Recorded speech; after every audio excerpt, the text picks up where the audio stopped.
It has been a very packed week for me watching movies this week. I've had a lot of time on my hands, and that meant that I was able to watch as many movies as possible. So without further ado, let's start this week's episode of the Movie Wrap Up. You're watching Steve's Movie Wrap Up, episode 20 on SteveOfficial. The first movie we're reviewing in this episode is Cat Person. So Cat Person's first off, and I gave it 2.5 stars over on Letterboxd. I've been wanting to watch Cat Person ever since I saw the trailer to this last year, back in 2023. Unfortunately, I missed the cinematic run for this movie due to it being rather limited, but it recently released on the UK streaming service Netflix. I believe it's available to watch over on Hulu in the US. Not really too sure. But did this movie hold out the hype? Well, not really. I will give credit where credit is due. I first of all loved the quote used at the beginning of the movie. The quote states, "Men are afraid that women will laugh at them. Women are afraid that men will kill them." Now, I'm not here to digest down what this means exactly, but I will say that I totally got what that quote meant. Take that of you will. I will say that this movie is a little all over the place, and unfortunately it didn't know what it wanted to be at the start of the movie. I thought this was going to be somewhat of a horror, and we did get a taste of that as well in one scene specifically, but then at times it was more leaning towards a drama and thriller sort of movie, so the movie just didn't know what it wanted to be at times. It also follows the story of Margot, a college sophomore student, and an older guy who, like me and other Letterboxd writers out there, are movie lovers. I wonder if he has heard of Letterboxd or even uses Letterboxd himself. Anyways, the older character is called Robert.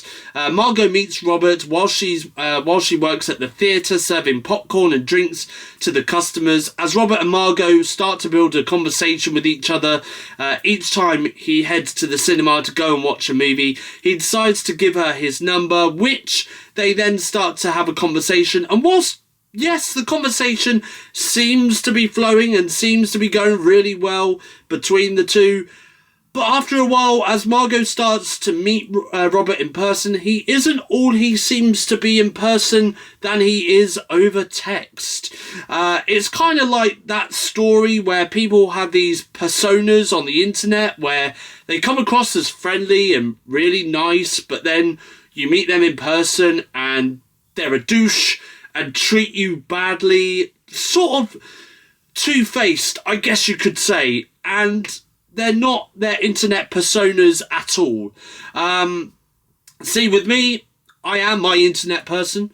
You see what I'm like online, and you get that same person in person that you see online, and I've proved that too many times to people who I have met online. Thank God I haven't been murdered by anyone who I have met on the internet.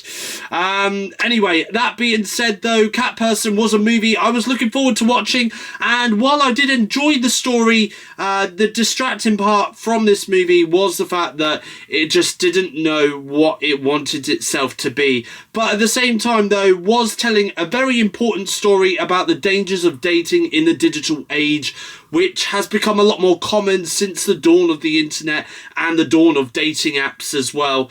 I am glad that I have watched this movie because it is a movie I've had on the watch list for a while, but at the same time slightly disappointed that this wasn't the movie that I was hoping it to be. The trailer made it come across as this horror thriller movie, but the movie just didn't know what it wanted itself to be, which disappointed me, I'm afraid. Cat Person is now available to watch over on Hulu in the US and Netflix in the UK. The Casagrandes movie.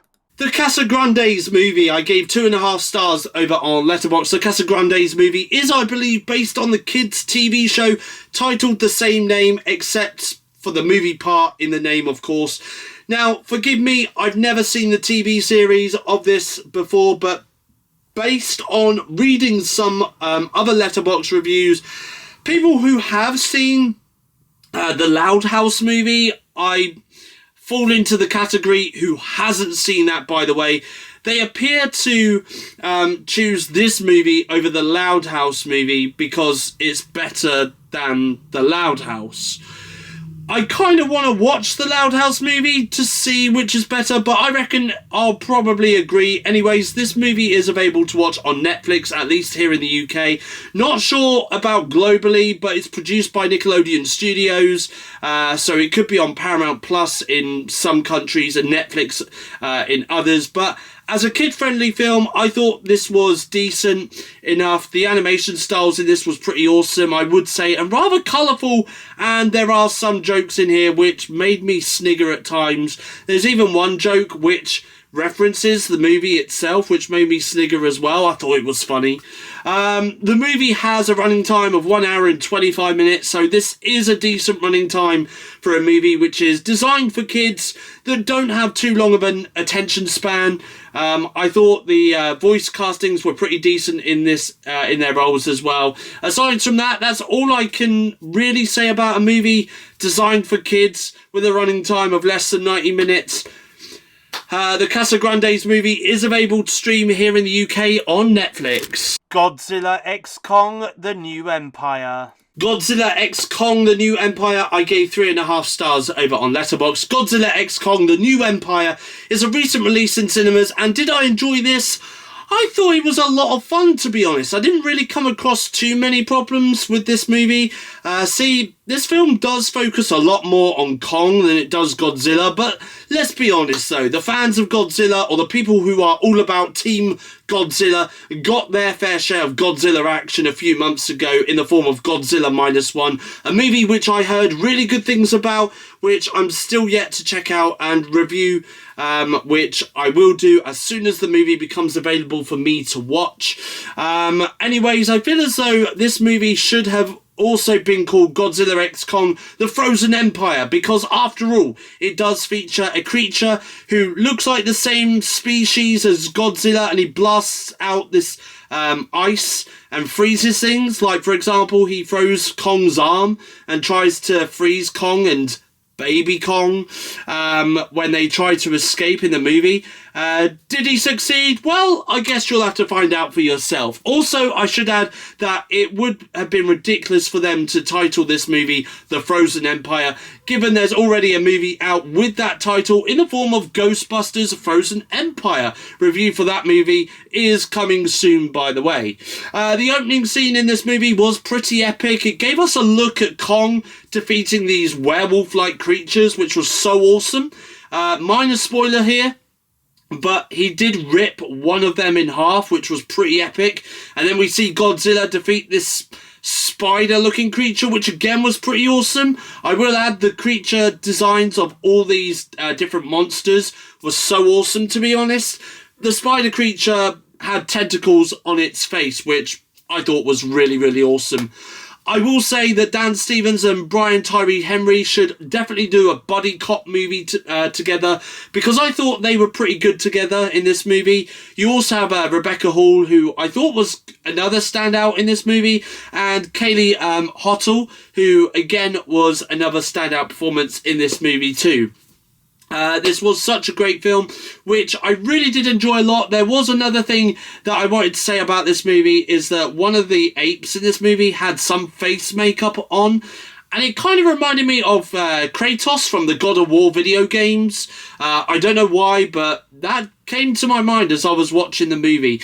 Anyway, Godzilla x Kong: The New Empire is available to watch now in cinemas and theatres globally. One Life. I gave One Life 3.5 stars over on Letterboxd. Finally got round to watching One Life following its theatrical release earlier this year. The movie was actually the first movie to be released theatrically in cinemas here in the UK earlier this year, when it came out on New Year's Day 2024, January 1st, 2024. But what did I think of the movie One Life? Well, it was an interesting piece of drama, I will give it that. You have the likes of Johnny Flynn, who plays the younger version of Nicholas Winton.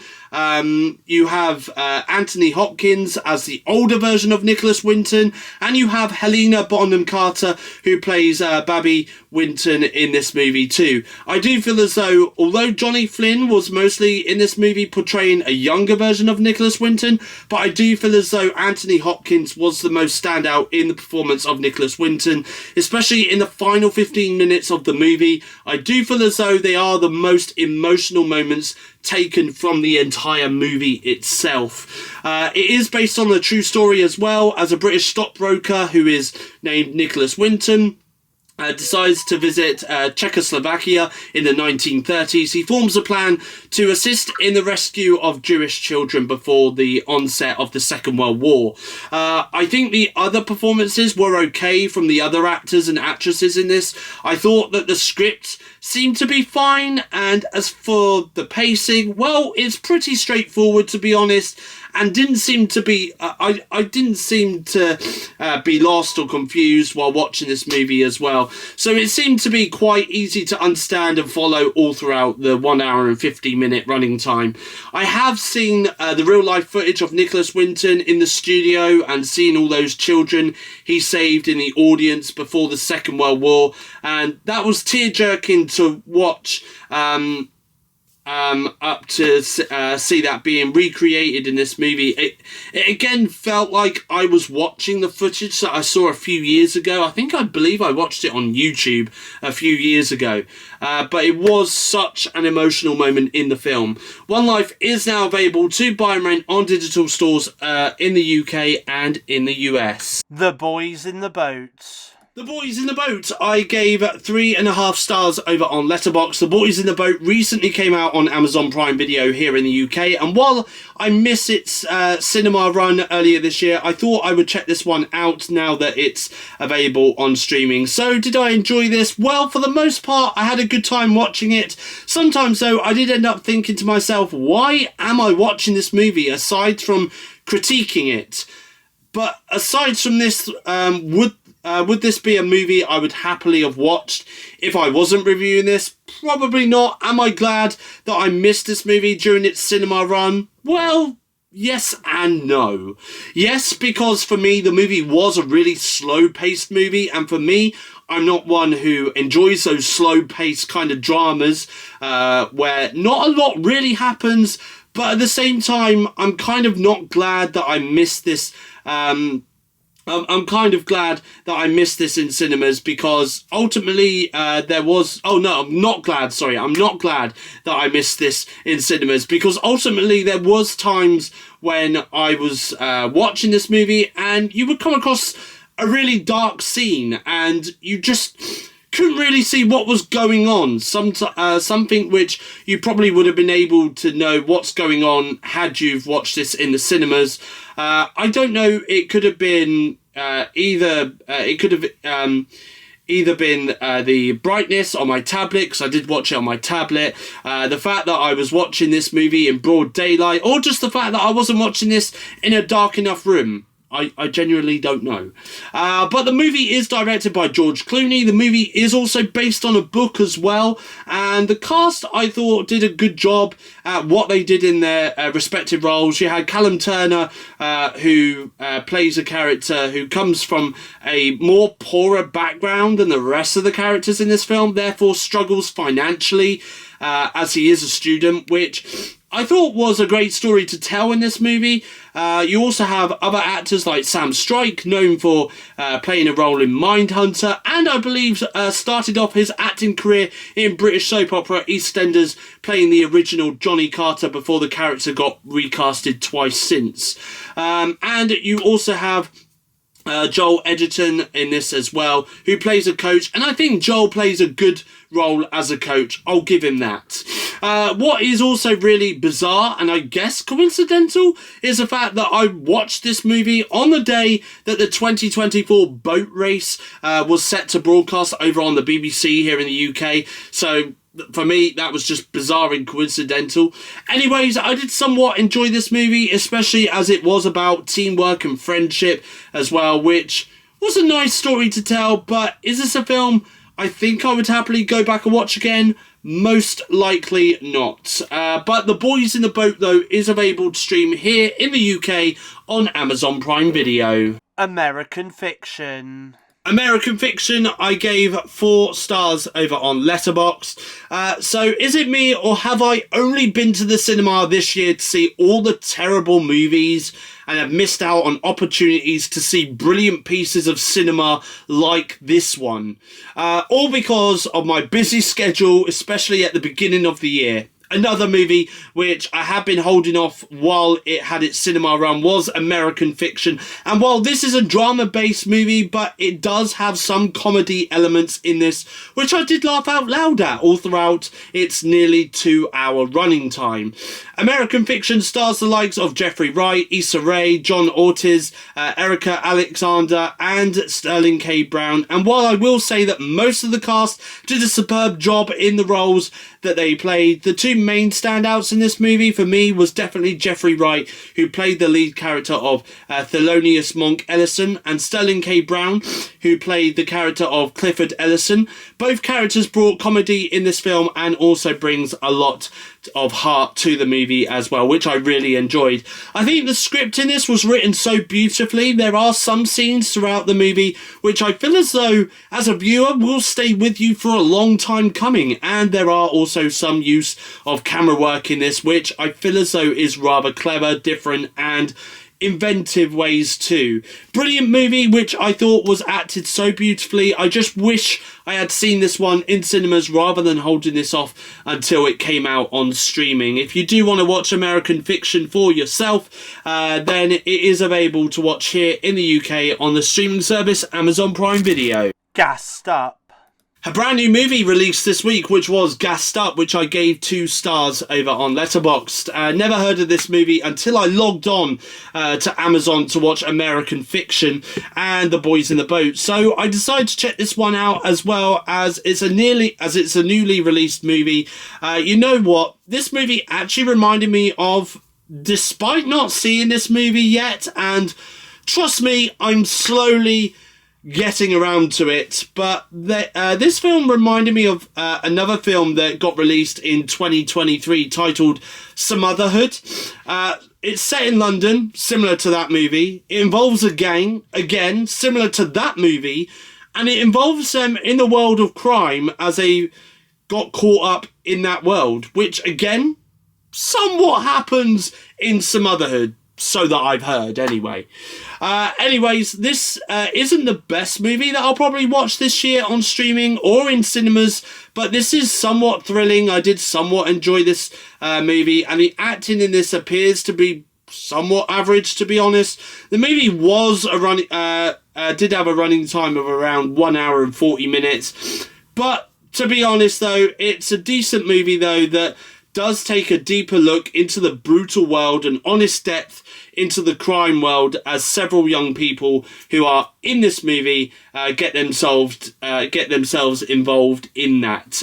But Gassed Up is available to watch in the UK on streaming service Amazon Prime Video. Madhu. And the final movie that I have watched this week is Madhu, which I gave 3 stars over on Letterboxd. So Madhu is a recent release over on Disney Plus here in the UK. I went into this blind, didn't have a clue what this was going to be about until I hit play on Disney Plus and started watching it. And turns out to be an inspiring documentary about a 12-year-old boy named Anthony Madhu, who's into his ballet. He started performing on the streets of Lagos and then found fame within the Broadway industry in London. The only thing I didn't so much enjoy about this story was the fact that Anthony changed as he went further into the industry, but then I guess fame does somewhat change you as a person the further you go down in the industry. What I can say, despite this not being so much a movie but more of a documentary, is that it's well shot, it's well documented, and well edited as well. Given the fact that this documentary has a running time of 1 hour and 40 minutes, I don't think this lost its touch at any point during the documentary, and I don't think it outstayed its welcome at any point neither. So Madhu is now available to stream in the UK on Disney Plus. Winnie the Pooh, Blood and Honey 2. Now, this isn't a movie that I have watched yet or anything like that, but I just thought I'd very quickly just jump on and talk about this movie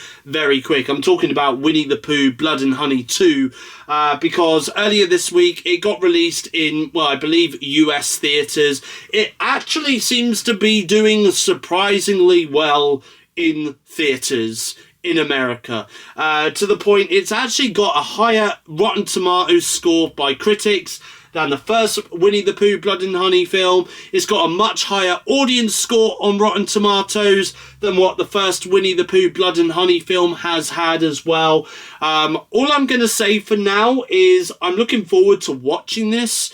I mean, I have heard quite a couple of bits and pieces about the film. I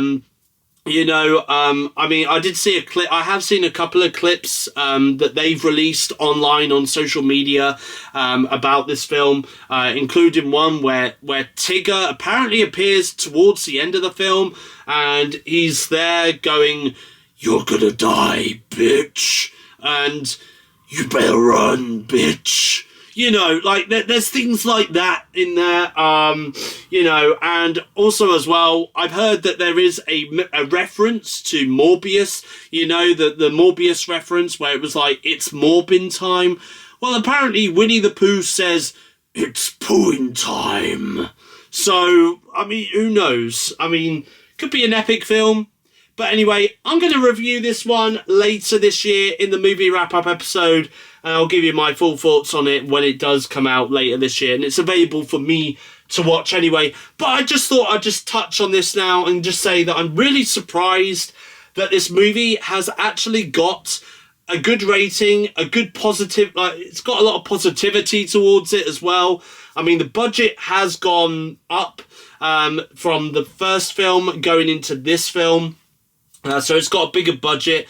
And also as well, earlier this week, the people behind Winnie the Pooh, Blood and Honey and Blood and Honey 2 announced that they are going to be making a Winnie the Pooh, Blood and Honey 3. And yes, you guessed it, it's going to have an even bigger budget, and they're going to introduce newer characters like Rabbit, the Heffalumps, and the Woozles as well, which are from the original Winnie the Pooh books. Now, to be honest, very quick, I just want to say this about that, okay, is that I do feel as though with the Woozles, they could make them really, really frightening, because if you think back to the animations, the animated Winnie the Pooh stories that Disney have done, they kind of hinted that the Woozles were really scary, really frightening. I guess they could make the Heffalumps really frightening and scary as well, so who knows? But yeah, Winnie the Pooh, Blood and Honey 2 came out in US theatres earlier this week. Not sure when it's coming out here in the UK. Fingers crossed it will be very, very soon, because I definitely do want to give that one a watch. It's now like my most anticipated horror movie for, I don't know, the next couple of months, I guess. I mean, I know we've got other horrors coming out, like Abigail and Sting, and, we've got others, but weirdly, this one now appears to be high up there on my horror watch list, which is bizarre. I wasn't really thinking that this was going to be good, but it turns out it is. Oh, and don't forget as well, by the way, change the poster very quick, because I want to talk about this one as well. The Pooniverse. That's right. I mean, we're getting a Pooniverse. We're getting a Pooniverse movie later next year as well, which I very quickly wanted to talk about in the movie wrap up. We're getting a Pooniverse Monsters Assemble, which is, what's it got? It's got Pinocchio, the Mad Hatter, Sleeping Beauty. It's got Winnie the Pooh, Bambi, I think Tigger. Tigger is in it. I think Tinkerbell's in it as well. And I think Piglet's in it as well. I mean, yeah. The Pooniverse. Who even wanted the Pooniverse? Like, literally, who wanted the Pooniverse? Who asked for the Pooniverse? Apparently, that's now a thing. So yeah, I mean, it's basically these characters from the Twisted Childhood universe. They come together, and I guess they go on a big killing spree, but I have one question about this movie. How on earth are they going to get defeated if they're all villains? Like, how? Just how? That's my main question that I want to ask about this film. Anyway, either way, we're going to find out come 2025 when that movie gets released in cinemas or on streaming. However it gets released, I guess. And that is all the movies that I have been watching this week. I hope you guys have enjoyed this video. If you did, then feel free to give this video a thumbs up. Leave a comment in the comment section down below, as always, and feel free to let me know what movies you have been watching this week, regardless whether it's in cinemas, whether it's on streaming, whether it's old, whether it's new. Feel free to let me know in the comment section down below. And as always, if you like what you see, then feel free to hit that subscribe button to become a Stevo. Your next YouTube video is out tomorrow, which is April 1st, Monday the 1st of April 2024 at 4 PM UK time. It is my last weekly vlog that I'm going to be doing for a couple of weeks until I come back on the 22nd of April. That'll be when my next weekly vlog will be out, and there'll be vlogs going out further on after the 22nd of April, of course, every week on a Monday. But in terms of movie wrap-up episodes, though, they are not going to be taking a break. I will be back next Sunday with your next movie wrap-up. See how many films I get through across next week. Be very interesting to see. But until then, though, it's goodbye. Thank you for watching, and I'll see you guys again in my next YouTube video.